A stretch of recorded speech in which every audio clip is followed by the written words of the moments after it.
புலமை கண்டு அழகு மிகும் குழந்தை என மகிழேறி வந்த குமரன் ஆதிசிவன் பிள்ளையன ஆனைமுகன் தம்பியன ஞான பழமான முதல்வன்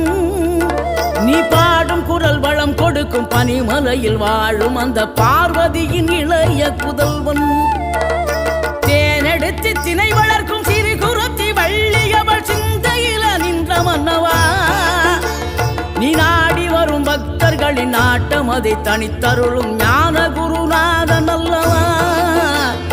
ஞான குருநாதன் அல்லவா